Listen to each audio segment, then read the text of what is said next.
नमस्कार दोस्तों, उत्कर्ष क्लास में आपका स्वागत है। आज बात करने वाले हैं सौरमंडल के बारे में। कितना मनोरम दृश्य है ना?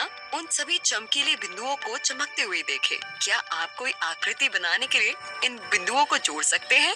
ओह हाँ, देखो मैंने एक वृक्ष बनाया। वाह, यह दिलचस्प लग रहा है। मैंने एक भालू भी बनाया। चलो कुछ और आकृतियां बनाते हैं। अरे, ये दिखाई क्यों नहीं दे रहे? शायद इसलिए क्योंकि प्रकाश हो रहा है। क्या आप इन टिमटिमाते हुए वस्तुओं को जानते हैं? ये तारे हैं। एक तारा एक खगोलीय पिंड होता है जो अपना स्वयं का प्रकाश उत्सर्जित करता है। क्या आप उस चमकीली वस्तु को भी देख सकते हैं जो नहीं टिमटिमा रही?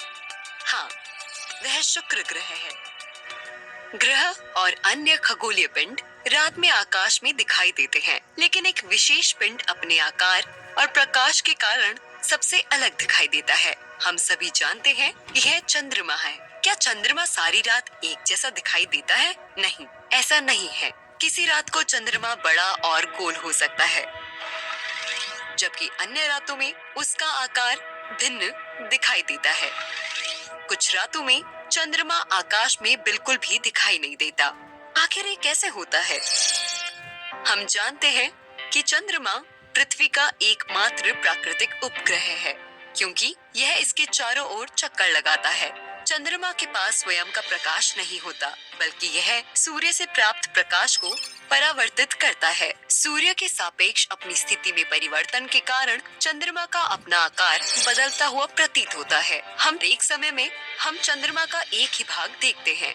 जब चंद्रमा और सूर्य दोनों आकाश के एक ही भाग में हों, तब चंद्रमा के दूसरे भाग को पृथ्वी से नहीं देखा जा सकता।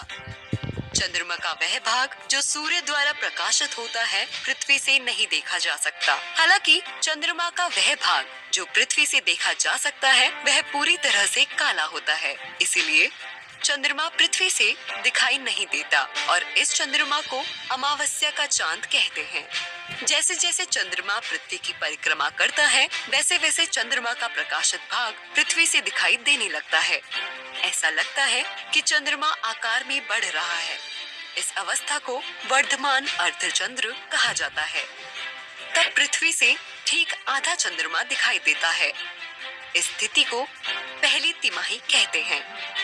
जैसे कि पृथ्वी से देखा गया है, जैसे जैसे चंद्रमा पृथ्वी के चारों ओर अपनी परिक्रमा जारी रखता है, इसका आकार बढ़ता रहता है। इस अवस्था को वैक्सिंग गिबस कहा जाता है।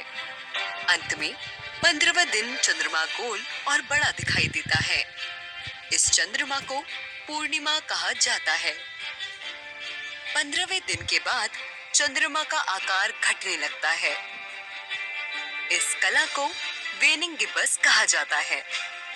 इसके बाद फिर से पृथ्वी से अर्धचंद्र दिखाई देता है। इस चरण को तीसरी तिमाही कहते हैं। इसके बाद चंद्रमा का आकार और भी कम होता चला जाता है। इस कला को नवचंद्र घटना कहते हैं। फिर से अगले 15वें दिन रात के आकाश से चंद्रमा पूरी तरह से लुप्त हो जाता है और यह अमावस्या होती है। अमावस्या और पूर्णिमा के बीच का समय 15 दिनों का होता है।